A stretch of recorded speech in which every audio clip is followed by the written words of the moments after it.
Culture Soccer.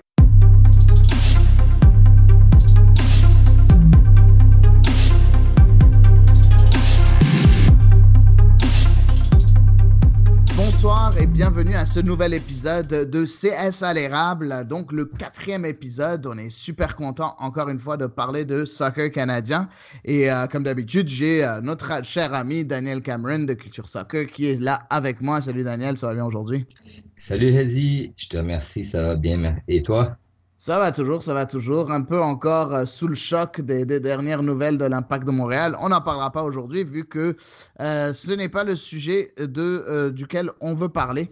On va parler bien évidemment de notre championnat, le championnat canadien qui est le championnat canadien, la Ligue canadienne, la CanPL. Donc, et on a décidé de faire appel à Sean Vera qui, bien évidemment, a son propre site itsoccerhere.ca avec de très bons articles, mais aussi, il a aussi son compte It's Soccer Here et son compte personnel Sean Vera. Salut Sean, ça va bien aujourd'hui?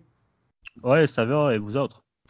Ça va très bien, ça va très bien. On est très content de t'accueillir. On a plusieurs fois discuté sur Twitter. On a aussi discuté en personne lors du match retour quand l'Impact avait joué à Calgary. Puis j'ai vraiment beaucoup aimé nos échanges. Donc, on s'est dit pourquoi pas t'inviter cette fois-ci. C'est grâce, bien évidemment, à Daniel que j'ai fait ta connaissance. Puis vraiment, c'est ça. Je pense qu'on s'est bien entendu. Donc, c'est une bonne idée de te recevoir aujourd'hui. Ouais, merci beaucoup pour l'invitation. Bienvenue mon cher Sean. Un plaisir de me joindre à vous pour jaser de soccer canadien, comme toujours. Oui, je sais que tu es un gros fan, on en parlait en fait la fois dernière, puis tu es un gros fan en fait de soccer canadien, donc tu me disais que depuis des années et des années, tout ce que tu suis, c'est le soccer canadien. Tu suivais la Bundesliga quand il y avait des Canadiens là-bas, la deuxième division, même la troisième division, parce que pour toi, le but c'était de parler du soccer canadien. Donc, est-ce que tu es toujours aussi fou de notre soccer canadien? Est-ce que tu vas te retrouver des fois avec un match de quatrième ou cinquième division anglaise juste parce qu'il y a un Canadien qui y joue? En fait, j'ai pas été jusqu'à regarder David Edgar en 5e division anglaise quand il était à Hartlepool, mais la saison dernière, j'écoutais régulièrement Eno avec Kaiserslautern en 3e division, vu qu'on peut avoir facilement aussi les matchs sur YouTube. Oui, Mais effectivement. oui, exactement. Moi, j'adore le foot depuis longtemps, mais un peu comme plusieurs Canadiens, ayant pas d'équipe professionnelle, moi j'ai commencé à suivre le foot dans les années 90. Ayant pas de grosses équipes professionnelles au Canada, on grandit en ayant comme un peu la difficulté à trouver un attache à un club où certains réussissent à s'attacher à un gros club européen, mais ça n'a pas été mon cas. Donc, moi, j'ai continué de suivre l'équipe canadienne. Et après, dans les années 2000, avec plus d'assiduité, je suis allé vivre un peu en Amérique latine, j'ai vécu au Mexique, etc. Donc, j'ai pris encore plus la piqûre et en plus l'envie de voir cette même culture de foot rayonner au Canada aussi. Et donc, étant quelqu'un qui adore le foot canadien, je me suis dit, avec l'arrivée de la nouvelle ligue, je me suis dit, maintenant que c'est sérieux, je vais m'y mettre et je vais aider, je vais faire ce que je peux pour aider à promouvoir le foot au Canada.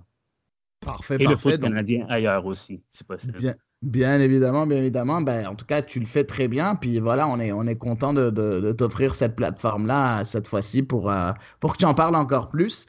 Donc, on va commencer dans le vif du sujet parce que, bien évidemment, on couvre notre ligue, notre chère ligue qui est la Première Ligue canadienne. Et on va parler un peu des matchs qui se sont déroulés depuis notre dernier podcast. Le dernier podcast, on avait parlé, bien évidemment, des derniers matchs et du championnat canadien. On sait déjà, on ne va pas parler du championnat canadien cette semaine parce qu'il n'y a pas eu de match depuis le podcast passé, mais on va parler de Première Ligue canadienne. Il y avait un premier match quand même entre Cavalry qui venait de jouer juste 2 jours plus tôt. Donc, il y a eu 2 jours entre son match à domicile face à l'Impact de Montréal avant son match de Première Ligue canadienne contre les Eddies, donc Edmonton AFC. Un score final de 0-0. Sean, tiens, parle-nous un peu de ce match-là. C'est sûr que les joueurs de Cavalry devaient être super fatigués parce que c'est pas simple. Hein? C'est pas simple de jouer aussi rapproché, 2 matchs aussi rapprochés. Hein? Ouais, c'est sûr. C'est quand même un match sans grande histoire, là, 0-0.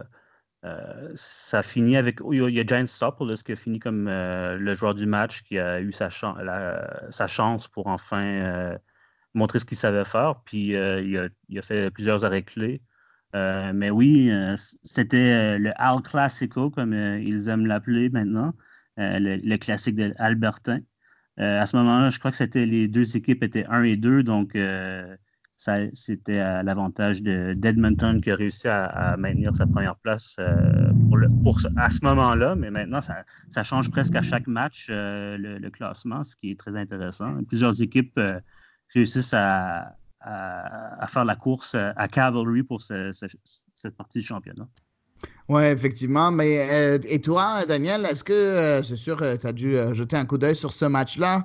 Tu as pensé quoi, par exemple, de la performance? Déjà, bon, en premier, moi, ce que je connais du foot en général, et je suis beaucoup de ligues à travers le monde, j'ai jamais vu un match se jouer 2 jours après un autre. Jamais. C'est la première fois de ma vie que je le vois.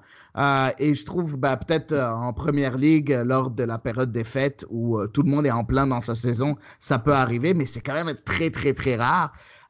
C'est sûr que l'entraîneur Wilden Jr. de Cavalry a fait vraiment tourner. Il y a beaucoup de joueurs qui ont eu leur premier départ, le premier départ sur ces 2 matchs-là. Mais aussi, on a vu une personne exceller, c'est Didic, le défenseur central d'Edmonton, qui fait une très bonne saison. N'est-ce pas, Daniel? Effectivement, Dedic, qui a joué en USA l'année dernière, je crois qu'on en a déjà parlé dans un podcast précédent. À chaque match, il s'affirme, des fois il monte, il fait pas que défendre, là. Honnêtement, il pourrait être un prétendant à l'équipe nationale s'il y a quelques blessures et tout. Ça pourrait être un joueur intéressant. Pour le match en tant que tel, c'est sûr que on n'aime jamais les 0-0. Mais en même temps, chaque équipe a eu ses occasions. Tu as une équipe qui a eu moins de 48 heures pour se reposer. C'était à domicile au moins, là. Par contre, je comprends pas comment le calendrier fait en sorte que ça arrive. Ils savaient qu'elle allait avoir les matchs de championnat canadien. Ça aurait été beaucoup mieux de les faire jouer samedi. Je sais qu'il y avait le match hier, ils ont joué d'ailleurs le Cavalry.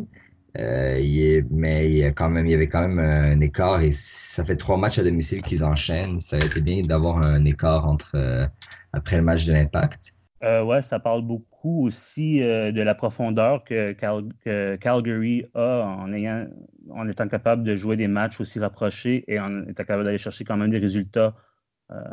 C'est pas mal l'équipe, selon moi, qui a le plus de profondeur de la Ligue.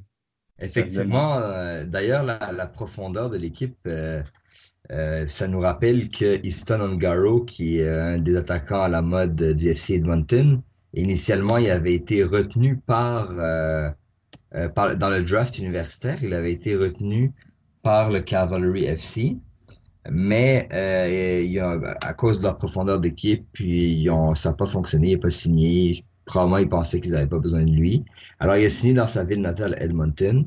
Et actuellement, il marque pas mal de buts là, pour ceux qui suivent la Ligue. Et, il marque beaucoup de la tête, vu sa taille. Ouais. Lui, je crois, c'est son père ou son oncle qui a été joueur par le passé.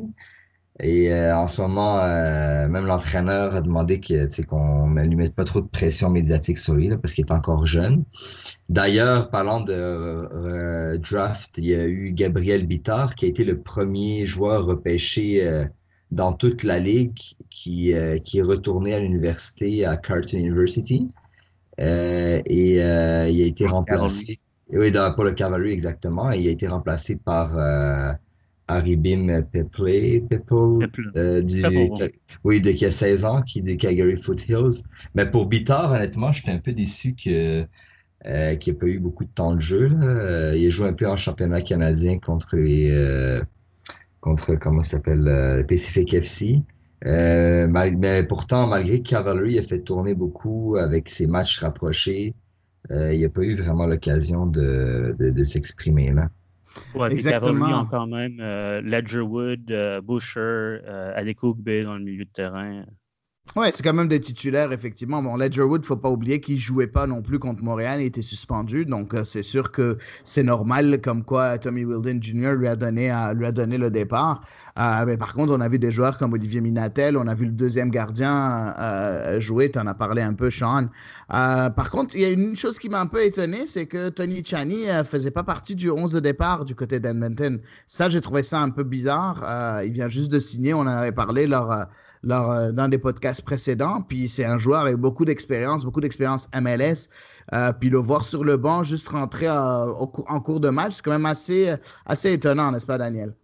Mais bien, il faut voir aussi combien de matchs il a joué ces derniers mois. Là. Il est arrivé free. Je sais pas depuis combien de temps il était libre, mais c'est quelque chose qui est assez fréquent là. Pour ceux qui suivent l'Impact de Montréal, c'était la même chose avec Boyan. Je veux dire, c'est quelque chose qui est assez fréquent quand un joueur vient de signer, qu'on va pas le mettre.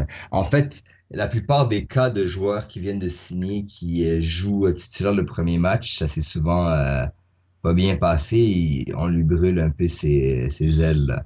Parfait. Par contre, et je veux juste noter la différence, c'est que Boyan vient d'un club européen et le club européen était en pleine vacances. Là, sa saison était finie, tandis que Chani vient d'un club américain, donc il est en pleine saison. Donc il a dû faire une préparation, ainsi de suite. C'est pour ça que la comparaison se fait pas trop en fait entre les deux, Daniel, enfin, selon moi en tout cas.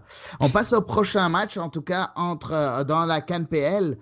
C'est York 9 qui recevait le Pacific FC. En Ontario. Malheureusement, York 9, ça va pas bien de leur côté. Il une grosse défaite face au Pacific FC qui a vraiment été opportuniste. Une victoire de 2-0 de la part de Pacific FC. Un but d'une tête sur un coup franc. Pour Pacific FC de Campbell, qui est le meilleur buteur en CanPL, et le deuxième but de Zach Verhoeven en toute fin de match où Nathan Ingham, le gardien de York 9, a décidé de faire comme au hockey, puis de s'avancer un peu trop. Ouais, mais Et ça puis fait c'était deux un fois peu... ça fait 2 semaines crois de que c'est suite que ça arrive à Nathan Ingham. C'est un peu. Ouais, exactement ce exactement. que j'allais dire, Daniel. Ça fait deux matchs, en fait, de suite. Si je ne me trompe pas, l'autre match, c'était contre Pacific. La même chose est arrivée. Euh, Effectivement, donc à un Pardon, moment ça, c'est le donné. match contre c'est Pacific. Valor. Non. C'est L'autre, c'était, Valor, l'autre pardon, match. contre Valor. Ouais, c'est ça. Ouais, c'est ça, c'était contre Valor. Donc, c'est ça. Donc, parle-nous un peu de ce match-là, Sean. Est-ce que, bon, Pacific était un peu dans la chenoute, comme on dit, depuis quelques matchs. Ça allait pas bien du tout. Puis, enfin, Pacific vient de ramasser 3 points. Ça doit vraiment leur faire du bien moralement. Bon, même si on s'entend qu'au classement, ils sont quand même encore avant-dernier. Tu penses quoi, en fait? Tu as pensé quoi de ce match-là? Est-ce que c'était mérité pour Pacific FC? En fait, il y a eu beaucoup de chances de compter, mais c'est vraiment un peu comme une équipe qu'on va parler par la suite. C'est un manque de prendre ces occasions de marquer, non? C'est de finishing, comme on dit en anglais. Ouais. Ils ont beaucoup de chance. Abzi, à un moment donné, a eu une excellente chance dans la boîte, aurait pu faire un golasso. Mais en fait, le gardien de but a réussi à le faire passer au-dessus du poteau, si je me rappelle bien. Oui, Oui, effectivement, ouais. effectivement. Oui, c'était tout. Mark Village a fait tout un arrêt sur le tir de Abzi, effectivement. Donc, Abzi qui fait partie de York 9. Mais moi, je parlais un peu plus de Pacific. Pacific est vraiment dans les bas-fonds du classement. Puis là, ils viennent de l'emporter. C'est quand même pas mal. Tandis que York 9, ils voulaient un peu se battre pour le titre. Puis là, ça fait deux défaites de suite à domicile sur le score de 2-0. Ça fait quand même mal à leurs Depuis le ambitions. 6-2, depuis le tour du chapeau de Qatar, c'est le 6-2 qu'ils ont eu contre Halifax. Si je ne me trompe pas, c'est depuis ce match-là, c'est 3 défaites. C'est 2-0, 2-0 et 3-1. Donc, Ouais. Et les 2-2-0, c'était contre des équipes. C'était contre le dernier du classement à ce moment-là. Donc, Exactement. c'est pas. Malheureusement, on dirait peut-être aussi qu'il y a un problème d'ego, là. Peut-être que c'est justement parce qu'ils n'arrivent pas ils croient qu'en jouant à domicile contre le dernier du classement, ça va être un match facile, puis ils se font avoir, ils se font marquer un but. Après ça, ben, ils essaient de se rattraper à la fin, puis Nathan Ingham sort et ils se font marquer de loin par la suite. Là, c'est le même. Il y a comme une certaine similarité dans ces deux résultats-là, là. pourtant, c'est Exactement, je pense. assez bien équilibré comme équipe, mais il y a quelque chose qui manque. C'est peut-être une chimie, c'est dur à dire. Ouais, des égos, comme tu dis, c'est dur à dire. Ouais, il y a Ouais, aussi le fait que York Nine comptait beaucoup sur Simon Adjei comme striker. Il a marqué quelques buts, mais il y a, à part, puis là, il y a Gattas qui a marqué plusieurs buts, mais il faut pas oublier qu'il y a eu un hat-trick là-dedans, là. Ouais, Donc, je suis ça d'accord, compte, Adji, c'est pas convaincant. effectivement. et Complètement d'accord. tout le monde pensait que Hadji, en tout cas moi le premier, je pensais que ça allait être quelque chose d'énorme parce que quand même il a joué à du bon niveau dans ce que j'ai vu durant sa carrière. C'est un bon Suédois, un attaquant très longiligne, énorme, était supposé faire un gros impact du côté de la Première Ligue canadienne, mais vraiment c'est vraiment pas ce qu'il faut du côté de York 9 FC. Puis on le voit, mais après bon, c'est pas juste l'attaque qui est un problème, c'est le tout qui est un problème. Il y a quelques bonnes choses selon moi. J'ai deux joueurs qui sont dans la tête que j'aime bien. En fait, trois joueurs que j'aime bien du côté de York Knight. Aparicio. Aparicio, que j'adore. Luca Gasparotto, qui est pour moi un des meilleurs défenseurs centraux de la Ouais, Ligue, si ce n'est le meilleur. Et puis ouais. Abzi, que j'aime bien déjà depuis son temps à Blainville. Sean, je pense que tu es d'accord avec moi sur ces trois joueurs-là. Ouais, j'aime tes trois choix. Après, bon, il y a d'autres bons joueurs. Pers- Telfer, c'est un bon joueur. Personnellement, Morofushi aussi. personnellement, j'aime beaucoup Telfer. Je l'ai regardé jouer quand il jouait à Toronto. Ouais, c'est un joueur qui m'impressionne beaucoup. Il a un bon gabarit, il est athlétique, mais il est aussi habile, capable d'aller faire des 1 contre 1 et un excellent tir. Moi, Ouais, exactement. j'aime bien Porter Ingham. En passant pour AJ, c'est sûr qu'on est tous déçus parce que moi aussi, je me rappelle, il y a eu comme un certain hype autour de sa signature. Mais le gars, il a pas une si bonne carrière que ça. Il jouait en Division 2 suédoise l'année passée. Et avant Il a ça, joué en Ligue 1. il a joué en Ligue 1 Ontario en 2016. Je veux dire, il a joué dans la même ligue que beaucoup de joueurs du York Nine, là. Il y a pas, je veux dire, on n'a pas, comparé à d'autres joueurs même de la ligue, il n'y a pas un gros historique, là. Non, mais c'est que son temps passé en deuxième et troisième division suédoise, je pense qu'ils ont attiré l'attention. C'est quand même un pas pire de niveau. Ouais, Mais Ouais. exactement. Mais aussi, c'est le fait que physiquement, c'est un monstre. Puis Ouais. c'est vraiment un monstre. Puis il a l'air quand même assez physiquement d'être, en tout cas, d'être quelqu'un d'imposant. Malheureusement, techniquement, c'est pas trop ça, comme tu l'as dit. J'aimerais qu'on revienne sur finalement le gagnant de ce match-là. On parle beaucoup du ouais. perdant, mais le gagnant, c'est Pacific FC. Moi, j'aimerais poser une question. On va commencer par Daniel cette fois-ci. Pour moi, Pacific FC, et je pense que je l'ai fait savoir plusieurs fois sur plusieurs plateformes, comme quoi, pour moi, Pacific FC, au début de la saison, au mois de mars, au début de même la saison d'automne, pardon, de printemps, j'avais dit que Pacific FC serait un des favoris pour la Première Ligue canadienne. Des joueurs comme, selon moi, qui étaient supposés être très, très bons, Marcus Haber, Ben Fisk, Issei Nakajima Ferran, ce genre de joueurs-là, pour moi, étaient extrêmement importants. Et c'était des joueurs, Emile Legault, Chung, le latéral gauche aussi, qui est très, très bon, Victor Ouais, Blasco. Victor Bref, il y avait vraiment de très bons joueurs sur papier. Puis finalement, on voit que Pacific FC a beaucoup, beaucoup, beaucoup de mal à s'imposer de semaine en semaine. Tu penses quoi, toi, Daniel? C'est quoi qui n'a pas marché? Est-ce que finalement, ces joueurs-là qui avaient de l'expérience et des sélections en équipe nationale canadienne, ils sont pas assez bons pour le niveau? Est-ce que t'en penses quoi toi? En fait, moi, je pense qu'il y a deux, trois raisons qui justifient les résultats de Pacific FC. La première raison, je dirais, les blessures. Faut pas oublier que Pacific FC est l'équipe la plus à l'ouest du pays. Ils ont des longs déplacements, ça fatigue. Surtout quand tu sais, on s'entend il y a les deux équipes albertaines qui sont pas trop loin, mais aller à Winnipeg, aller en Ontario, c'est loin et je parlerai même pas d'Halifax. Puis par malheur, il y a eu la blessure de De Jong avant la saison, il y a eu la longue blessure de Marcus Haber. Une autre raison, je crois que c'est le fait que les joueurs expérimentés sur qui on comptait ont pas été aussi bons que prévu. Et je vise particulièrement Marcus Haber et ici Nakajima Farhan. Ils n'ont pas apporté autant de buts qu'on l'espérait. Et la troisième raison, je pense que c'est que la mayonnaise n'a pas vraiment pogné entre les jeunes et les joueurs plus expérimentés. Là, ce qu'on a, c'est qu'on a un paquet de jeunes qui s'illustrent par quelques gestes par-ci, par-là. Donc, Là, ça me rappelle un peu un club européen dont je tairai le nom, qui avait une stratégie de la sorte à une époque de vouloir faire des plus-values sur des transferts.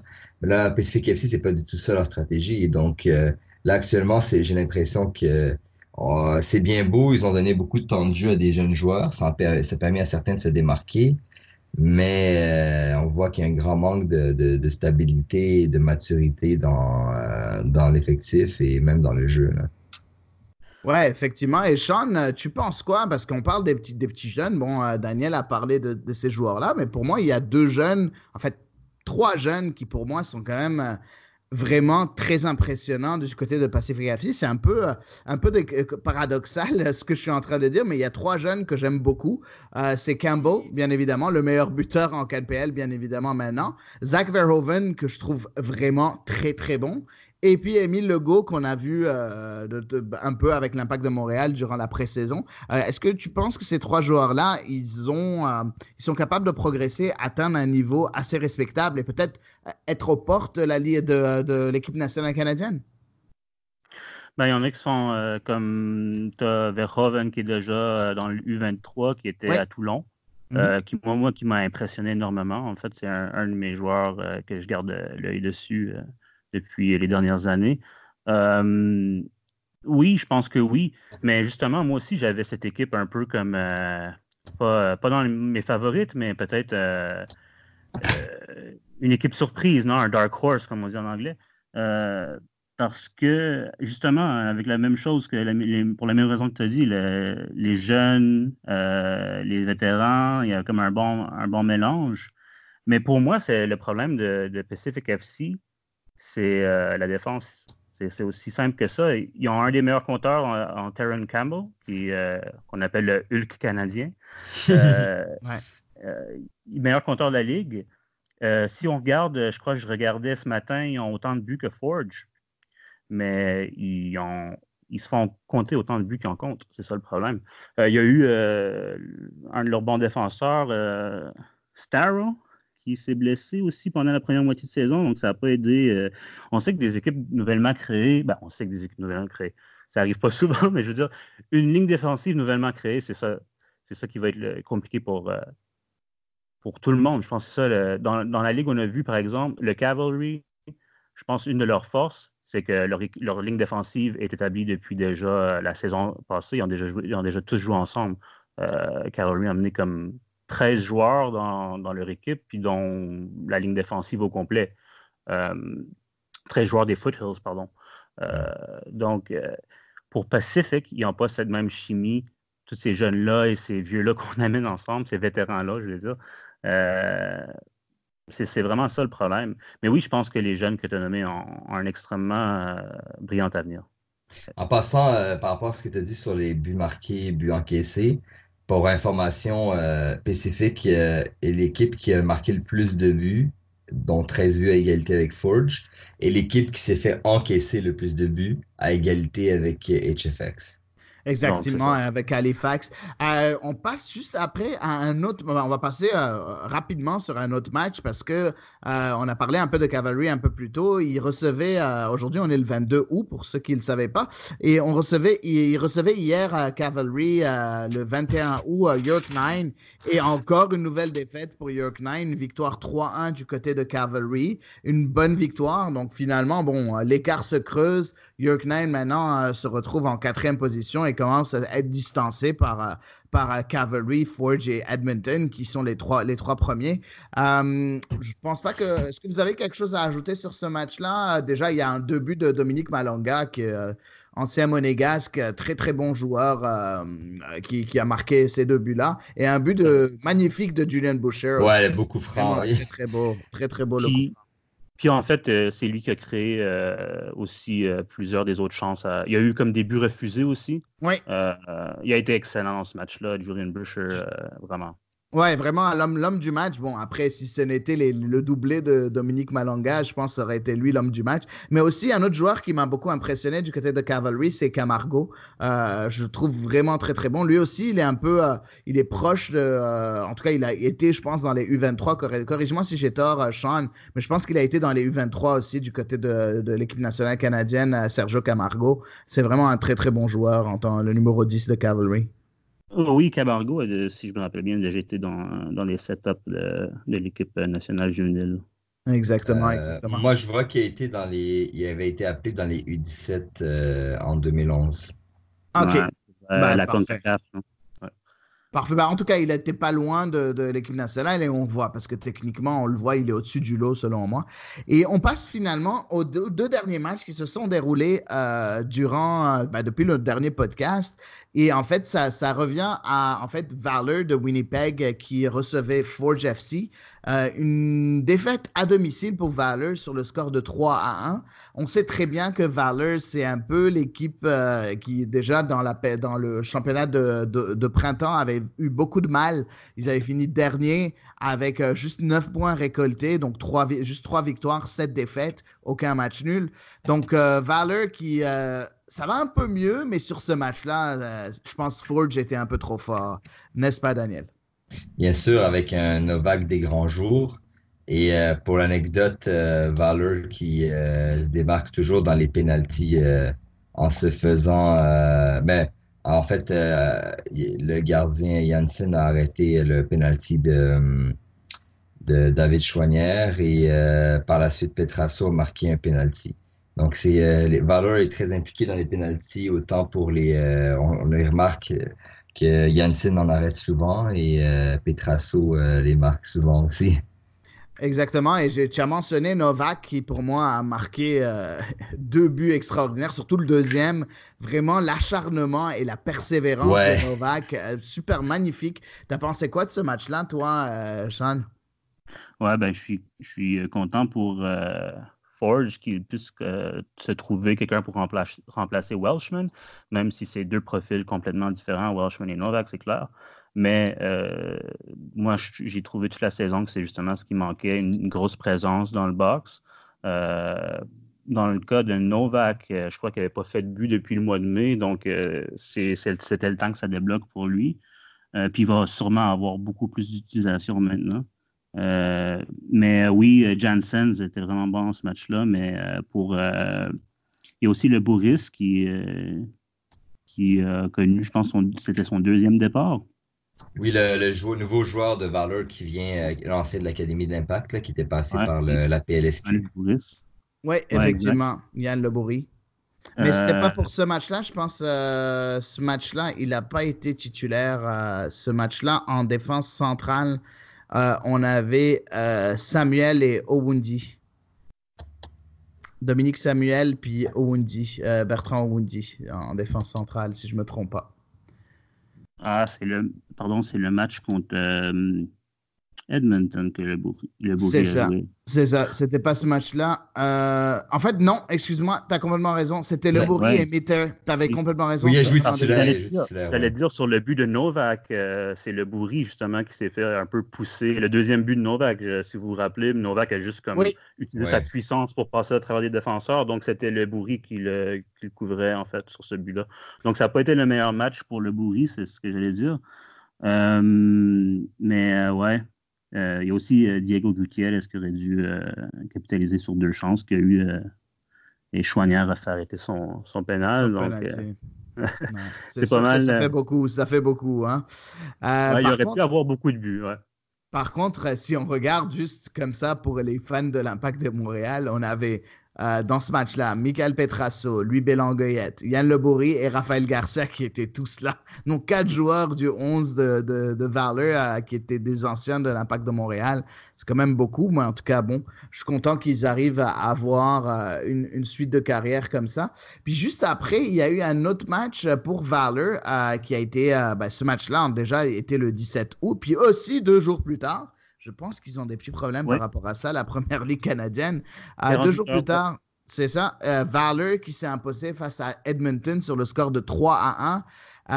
un match quand même très intéressant. Tu as parlé un peu à Daniel un peu plus tôt, comme quoi Petrasso, c'est la personne qui Monsieur Penalty, et qui avait marqué déjà dans le match contre Forge. Il a récidivé contre Edmonton en marquant aussi un penalty. Par contre, le gros but, c'est le but de Louis Bélangoyette. Un boulet de canon complètement dans la lucarne, dans la lucarne du gardien d'Edmonton. En tout cas, c'était super beau à voir. Vous avez pensé quoi de ce match-là? Sean, tu penses quoi? T'as pensé quoi en premier de ce match-là, là? Ben, j'ai été surpris qu'en 48 heures, avec un alignement pas tellement changé, parce qu'il y a plusieurs joueurs qui ont répété les 2 matchs, ils puissent aller chercher une victoire de cette façon-là, quand même assez convaincante. Mais ouais, le but de Louis Bélangoyette a volé toute la vedette. C'est un excellent but avec un ballon. Même le ballon, il rebondit un peu. Là. Je regardais sur les reprises, c'est pas facile. Hein. Mais il faut que je parle de Easton Ongaro qui a fait encore un autre but dans ce match-là pour Edmonton. Ouais, pour Edmonton. Ouais, le petit jeune, il a 20 ans, non? Ongaro, si je ne me trompe pas. 21 ans. 21 ans. Ouais. 6 pieds 6. Ouais, un beau colosse. Un beau ouais. colosse. Puis quand même, il m'impressionne parce que c'est un grand joueur avec une grande portée, c'est sûr, mais il est quand même habile avec le ballon. Et c'est quand même un jeune qui n'a pas joué à un super haut niveau. Il vient de l'université. Exactement, donc, ouais, j'ai hâte de voir ce que ça va donner. Ouais. Donc lui, c'est un joueur à surveiller, c'est clair. Oui, bien évidemment, bien évidemment. Et toi, Daniel, tu as quelque chose à ajouter sur ce match-là? Est-ce que tu as trouvé qu'ils étaient... déjà, c'est cool parce que Valor n'est plus dans les... c'est sûr, il n'est pas premier dans la ligue, mais quand même, ils sont 5e. Au moins, on voit déjà qu'ils sont à deux victoires, 3 défaites, puis 3 matchs nuls. Donc, ça va déjà beaucoup mieux par rapport à ce qu'ils avaient montré lors de la saison de printemps, donc c'est cette saison d'automne. Donc, est-ce que tu penses que Valor peut continuer à progresser? Parce qu'on voit une certaine progression assez intéressante. Ben, il y a le retour de Petrasso, il y a les nouvelles recrues, donc la dynamique a changé. On a enlevé Hoyle qui était pas très productif dans le nombre de buts. Après ça, vu le nombre de matchs dans la ligue, le faible nombre d'équipes, on leur donnerait le droit d'y croire. Là. Après, on peut pas les empêcher, mais ils ont quand même 8 matchs. Là. Ils sont à 9 points avec 8 matchs, donc à égalité de points avec le 4e, même nombre de matchs. Mathématiquement, c'est toujours possible, mais il va falloir à un moment donné arrêter de perdre des points là. Comme contre les bonnes équipes, surtout parce que là, ils ont perdu contre Forge, qui est un des prétendants avoués au titre. Là. Je veux dire, tout le monde peut prétendre, mais Forge a encore la prétention de pouvoir viser la première place. Donc, ils ont gagné contre Edmonton, au moins, par exemple. Effectivement. Mais c'était une équipe d'Edmonton qui a dû faire 2 voyages de suite. Qui joue avec 3 jours d'intervalle. Tu sais, Valor a eu 2 jours, mais 2 jours à la maison. À la maison, ouais. Alors que le FC Edmonton a joué 2 matchs à l'extérieur et arrive fatigué avec une cour avec deux. On s'entend que quand tu joues 2 matchs à l'extérieur, je sais pas s'ils sont retournés chez eux après le match de Cavalry, mais c'est pas du tout la même chose. Puis on voyait que justement l'équipe ils ont marqué un peu sur un but chanceux en début de match. Puis après ça, ils ont pas été capables d'encaisser les attaques des joueurs du. C'est sûr que là il y a eu le tir de loin de Bélangoyette. Ça, je veux dire, ça aurait pu arriver dans n'importe quel contexte. Là. Mais en gros, Edmonton, c'est sûr que pour eux aussi c'est plus difficile d'y croire, mais je me dis que il va falloir qu'eux aussi ils aient des scores contre les bonnes équipes. Là. Parce qu'actuellement, on a une dynamique où Cavalry perd pas beaucoup de matchs. En fait, dans la saison automne, n'a perdu aucun match. Donc, c'est assez difficile de les titiller. Et à un moment donné, c'est dans ces matchs-là qu'une équipe peut se démarquer et espérer prendre les devants pour rattraper petit à petit les autres équipes au classement. Comme là, Valor est est à 9 points à la 5e place. Ils ont gagné contre Edmonton. Ils sont juste à 3 points d'Edmonton avec Faut le même dire nombre de que matchs. ouais, ouais. Mais c'est ça que je disais tantôt, c'est pas long que ça redevient excitant dans le haut du classement, ou même le milieu du classement, c'est presque le haut du classement. Mais pour Valor, je crois que l'ajout de Paolucci puis Golan au milieu de terrain, puis Paolucci en attaquant de pointe, ça a vraiment fait une différence. Ça leur a amené de Le retour de Petrasso. la... Oui, il y a Raphaël Garcia qui commence à gagner du temps de jeu. Lui aussi qui est dans l'ancien de l'Impact de Montréal. Je pense qu'il y a une bonne dynamique qui est en train de s'installer à Valor. Peut-être C'est l'événement. une équipe. Pardon? C'est une équipe qui joue un beau foot, qui essaye de jouer un beau foot. En tout cas, c'est un peu le même style que Forge. C'est un style, on sort de l'arrière, on essaie de faire un style fluide d'attaque, mais ça marche pas aussi bien et aussi rapidement que Forge. Ouais, exactement. C'est quand même une bonne équipe. En tout cas, l'entraîneur est encore très aimé. Il est très impliqué dans la communauté déjà du côté de Winnipeg. Rob Gale, j'avais vu un reportage sur lui, puis c'est vraiment beau combien il est. Il se sent. Je pense que sa femme est de Winnipeg, et puis c'est pour ça qu'il est là. Lui, il est anglais.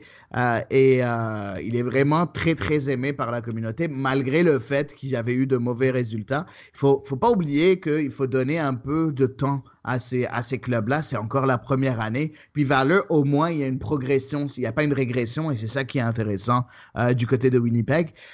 Et je pense que c'est ça qui va rentrer, qui va nous faire Ouais. déjà avancer dans le podcast. Pour un deuxième segment, on a parlé de Louis Bélangueyette et de son fameux but. Moi, j'aimerais vous demander, je vais commencer par Sean cette fois-ci.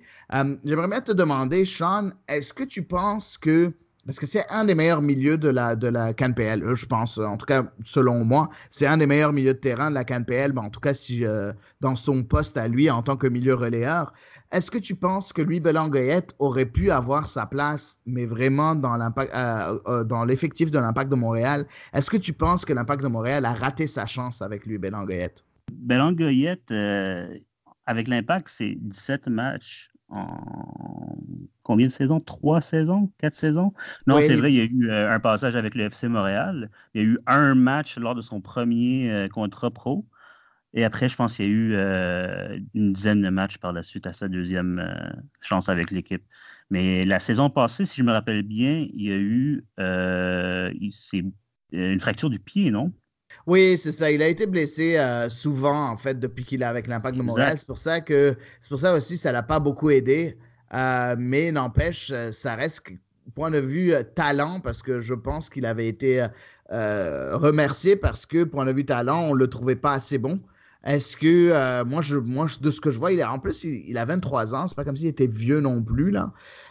Et puis, je trouve que finalement, point de vue talent, il se débrouille très, très bien. Il aurait pu rendre quelques services à l'Impact de Montréal. Je le trouve pas très inférieur à ce que Shami Chom nous montre avec l'Impact de Montréal, ou à ce que Ken Krolicki nous montre avec l'Impact de Montréal, même si Krolicki est un peu plus défensif. Tu penses quoi de ça, toi, Daniel? Est-ce que tu penses qu'il aurait pu rendre quelques services à l'Impact de Montréal cette année? Ben, c'est sûr que maintenant qu'on voit les blessures au sein du milieu de l'Impact de Montréal, comme là, il y a le départ d'Azira, la blessure de Piet, probablement qu'il y aurait eu du temps de jeu, mais là, c'est facile à dire actuellement. Moi, je pense qu'au moment où il a signé à Valor, l'Impact n'en avait pas besoin. C'est Ouais, aussi puis simple que ça, là. je pense qu'il était prêt à passer à autre chose à ce moment-là. C'est justement avec les blessures que Bélangueyette a eues, ça a ralenti sa progression avec l'Impact. Puis il y a Shamit Chaume qui est plus jeune que lui et qui peut un peu faire le même travail. C'est pas le même gabarit, mais c'est. Ouais. À un moment donné, faut aussi se mettre dans un contexte dans lequel le joueur s'est s'est démarqué parce qu'il a eu du temps de jeu. Et ce temps de jeu-là, Exact. il n'aurait pas eu à... Alors, est-ce qu'il aurait eu la même progression à l'Impact de Montréal? Je dirais probablement pas. Là, et là, il y a eu le temps de se préparer physiquement avant la saison, de Ouais. régler ses bobos. On est dans un contexte où le joueur a pu être dans des conditions optimales dès le début de la saison. Là. Dès le début de la saison, il s'est démarqué avec ses cartons jaunes. Euh,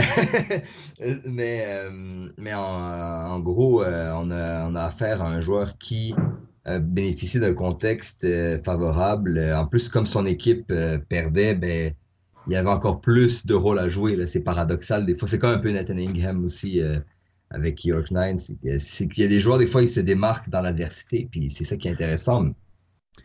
Effectivement, Pour en moi, fait, vous avez mentionné quelque chose de très intéressant. C'est vrai que Shamichon est plus jeune. Il est plus jeune de 2 ans, hein, 2 ans et quelques jours, pour être honnête. ouais. Oui, c'est vrai qu'il est plus jeune. Je pense juste que, euh, point de vue de talent, c'est vrai que point de vue nombre, c'est vrai qu'il avait. Ça n'a pas trop joué en sa faveur, le fait qu'il soit blessé assez souvent, le fait qu'il ait 2 ans de plus que Shamicho, mais ainsi de suite. Je suis complètement d'accord avec vous. Mais point de vue talent, je pense qu'il avait le talent pour rester dans cette équipe de l'Impact de Montréal. Après, bon, ça reste.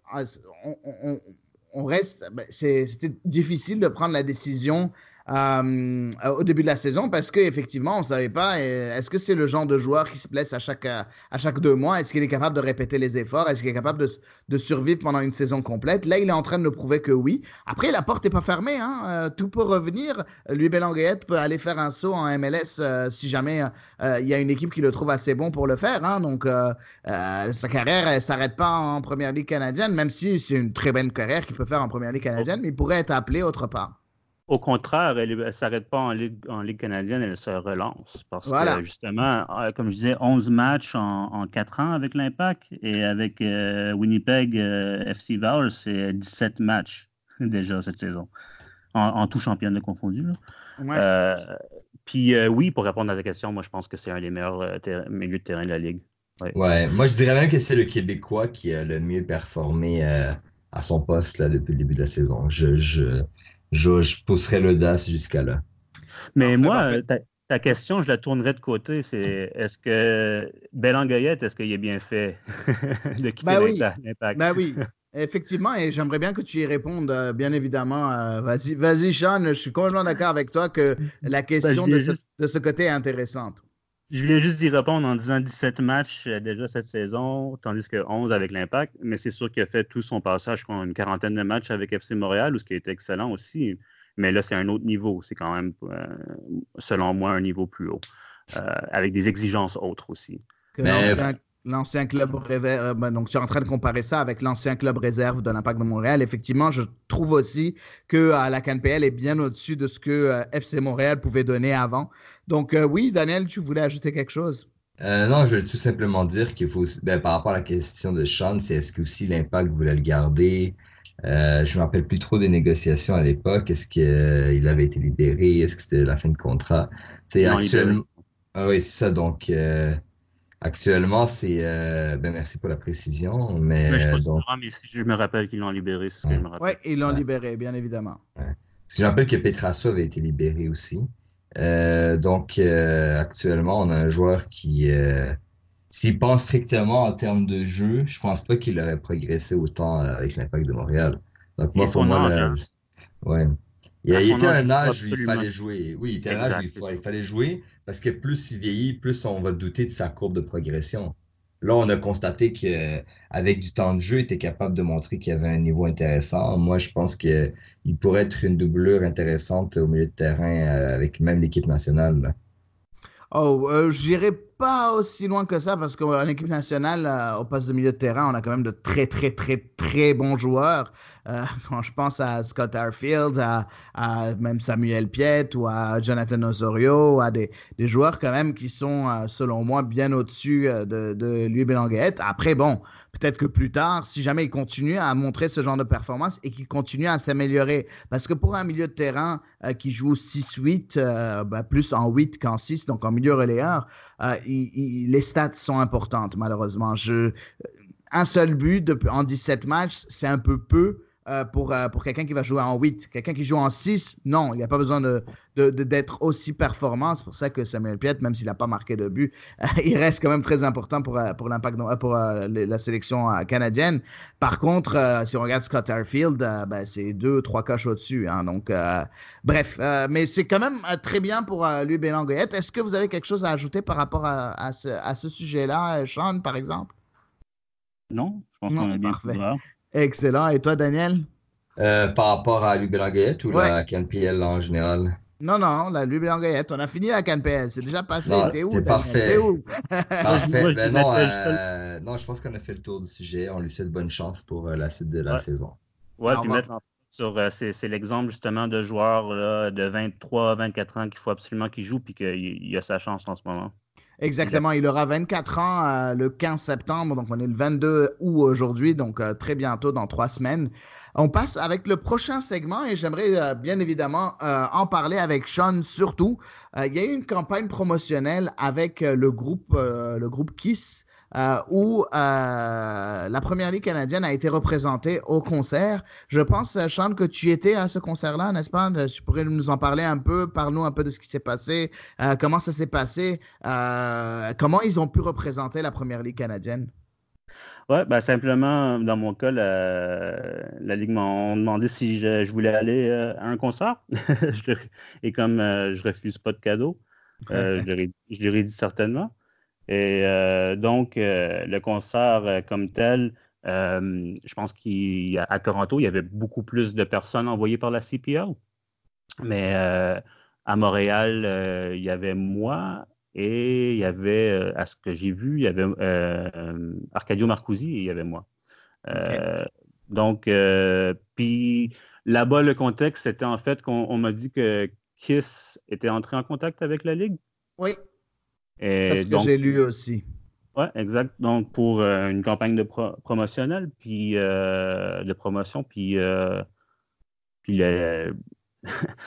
ce que je voyais, c'est que la Canadian Premier League ne savait pas trop quoi faire, mais ils ont réussi à faire une pub qui ont passé avant le concert, une pub d'environ peut-être 45 secondes, une minute. Donc, qui a passé plusieurs fois avant le concert.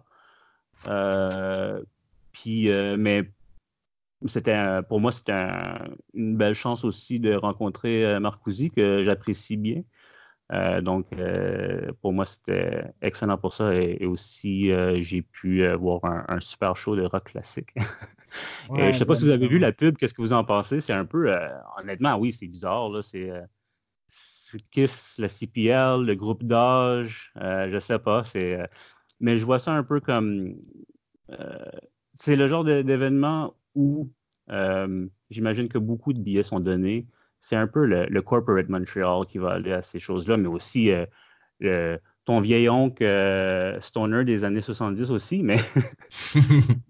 mais aussi ces gens-là aujourd'hui, ces gens qui ont maintenant dans la 50, soixantaine, ben, c'est des gens qui ont peut-être, c'est peut-être des investisseurs, etc. Donc, je me dis que c'est probablement ça que la CanPL a vu dans cette chance-là de faire une promo avec Kiss, c'est d'aller chercher un autre groupe d'âge, de dire à certains investisseurs, hey, on est là, on existe. Mais à part ça, c'est presque psychédélique. Ouais, mais d'un autre côté, pense-y, moi, si jamais je suis la CanPL, j'ai quand même un groupe qui est quand même très, très reconnu, même s'ils sont vieux, très, très reconnu à travers le monde de la musique, qui propose à la CanPL de mettre leur marque à leur concert. Ben, je serais con de dire non. En tout cas, moi, je le Ouais. vois comme une opportunité quand même assez sympathique.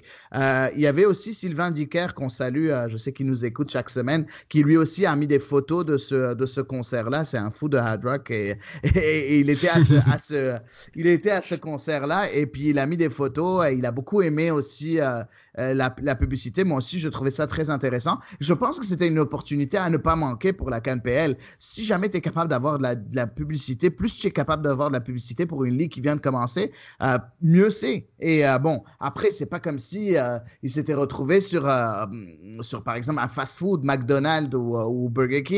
C'est là où j'aurais été un peu plus sceptique. Genre, OK, tu parles d'un sport, puis après, tu te trouves dans le côté un peu fast-food. Dans ce cas-là, Ouais. c'est vraiment de la musique, c'est vraiment de l'art. Et le foot, c'est quand même, on l'appelle ça, beaucoup parlent du foot comme étant un art aussi, non seulement un sport. Donc pour moi, c'est quand même, je trouve quelque chose de très intéressant de la part de CanPL. C'est original d'avoir accepté la proposition de Kiss. Daniel, tu as quelque chose à ajouter par rapport à ça? Est-ce que tu es plus tu es un peu de mon avis par rapport à ça? Ben, en fait, je me dis des fois, vaut mieux y être que de ne pas y être, là. C'est tout ce que je peux dire. Moi, personnellement, c'est pas, je veux dire, c'est un autre groupe d'âge. Après ça, si ça a pu donner de la visibilité à la Ligue, beaucoup de monde se questionnait un peu sur le lien. Je veux dire, Ouais. c'est que est-ce que c'était nécessairement. En même temps, je me dis ça peut pas nuire. Fait que je me dis pourquoi pas. Ouais, en Ah, ce moi, moment, je pense qu'ils sont pas en position de refuser beaucoup d'offres de Hey, on veut vous faire de la publicité. Ouais. Effectivement, effectivement. Mais s'il y a une chose à comparer, je dirais une chose à retenir des Kiss pour la Ligue, c'est la longévité. Si après 40 ans, la Ligue est capable d'être vivante et entertaining, ben, ils vont avoir réussi autant que Kiss. exactement, je pense que c'est un exemple de longévité, Kiss. En tout cas, moi, je pense que c'était un bon move. Je trouve que ça fait rayonner la CanPL. Après, bon, les avis peuvent différer, bien évidemment. Et je pense qu'on va passer à notre dernier segment du côté de ce podcast de CSA l'érable avec Sean Vera en tant qu'invité, donc toujours Daniel Cameron et moi-même Adi Raphaël. Euh, et on va parler de la dernière partie, c'est le match de la CONCACAF League. On avait parlé la fois dernière avec Pat du fait que Forge FC s'était qualifié pour le tour suivant. Il y a eu un très bel article dessus sur notre site de Culture Soccer, écrit par Alex Rupert, qui parle un peu de ce match aller-retour, de cette première historique pour la première ligue canadienne. Je vous conseille de le lire. Bon, ce qui s'est passé, bien évidemment, c'est que ils sont supposés jouer contre le CD Olympia, donc le club hondurien. Puis il y a eu du grabuge, beaucoup de problèmes durant un match de soccer au Honduras où il y a eu des morts.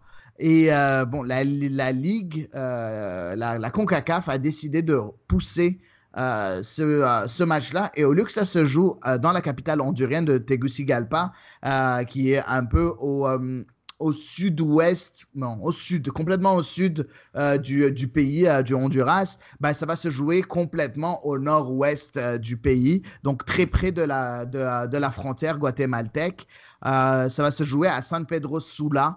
Est-ce que est-ce que vous trouvez, commençons par Sean cette fois-ci, est-ce que tu penses, Sean, que la Ligue, la CONCACAF devait peut-être complètement délocaliser le match à un autre pays? Est-ce que tu penses déjà, est-ce que tu as peur pour la sécurité des joueurs?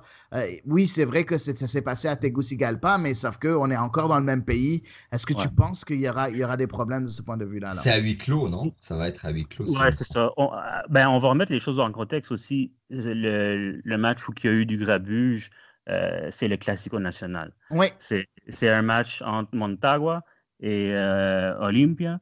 Puis oui. c'est pas la première fois qu'il y a des morts. Hein. Il y a eu 3 morts Cette la semaine fois-ci. passée. Ouais. Ouais. Puis Oui, 3 morts.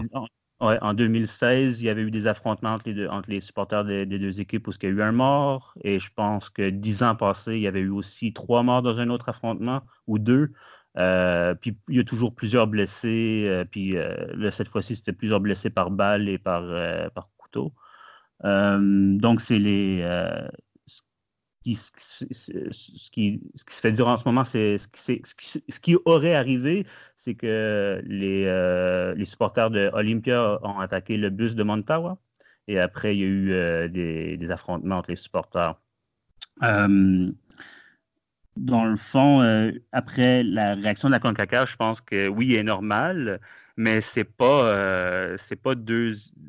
Ford, c'est pas Montawa. C'est pas des ennemis mortels. Il n'y a pas tout le truc politique social avec. Et en plus, comme Daniel mentionnait, ça va être à huis clos. Effectivement. À San Pedro Sula, dans un endroit qui donne des cauchemars, si on se rappelle de 2012, mais il n'y aura pas cette fois-ci de public hondurien derrière. Ouais, exactement. Mais est-ce que tu penses pas que ça aurait été mieux de la part de la CONCACAF de vraiment changer de pays et jouer sur un terrain neutre en gardant, bien évidemment, laissant certains spectateurs assister à la rencontre? Parce que là, on s'entend que Oui, c'est déplacé. Oui, on passe de la capitale à une ville complètement autre part, bien loin de la capitale. Oui, ce n'est pas les deux ennemis jurés.